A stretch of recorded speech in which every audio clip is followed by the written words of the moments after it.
Recently, I asked my friends when was the first time that they heard about the one drop rule, and their answers were really incredible. So we're sharing them here, and we'd like to hear yours. So send us an email, tweet us, anything, and let us know when was the first time that you learned about the one drop rule.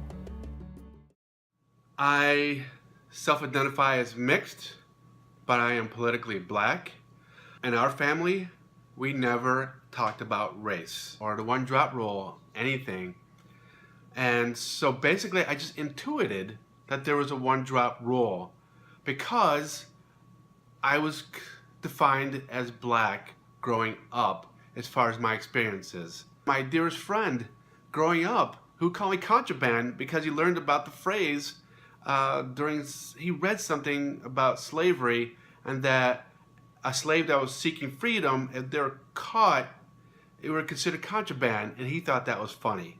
I had no knowledge, so he was calling me contraband. It hurt like hell, and I had no ability to defend myself or to articulate a different argument. So it really wasn't until I graduated from high school, I was in the Marine Corps, I came across an interesting story in the New York Times about a woman who was suing the state of Louisiana because her birth certificate said that she was colored.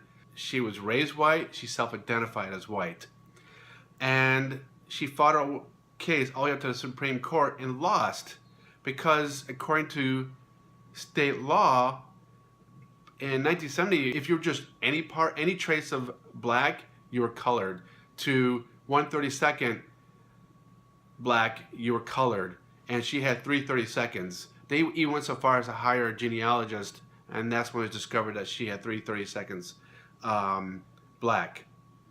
And so that fascinated me. It really resonated with me. I couldn't articulate why, but I just found it a fascinating story. 10 years later, that I was attending school at Cuyahoga Community College in Cleveland, that I learned about the one drop rule. And that's where I learned about slavery, I learned about manifest destiny, etc., etc., etc.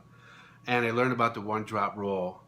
And I learned how pernicious and ridiculous as it is, and how hard we work to create a caste system.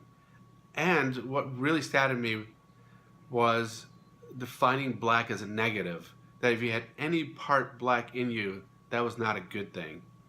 And that's heartbreaking, that nobody should ever have that experience. And it will end because of people like Fanchen who are creating this space for us to talk about elements of racism, such as the one drop rule. And I'm very appreciative and have much gratitude for allowing me to share my story of how I learned about the one drop rule. Don't forget to subscribe to the channel to keep up with the latest One Drop news and other videos. Do you have ideas for more video content? Tell us what you'd like to see. We'll see you next time to share more drops of love. Be sure to tell us by commenting here and on Twitter and Facebook how you are spreading drops of love.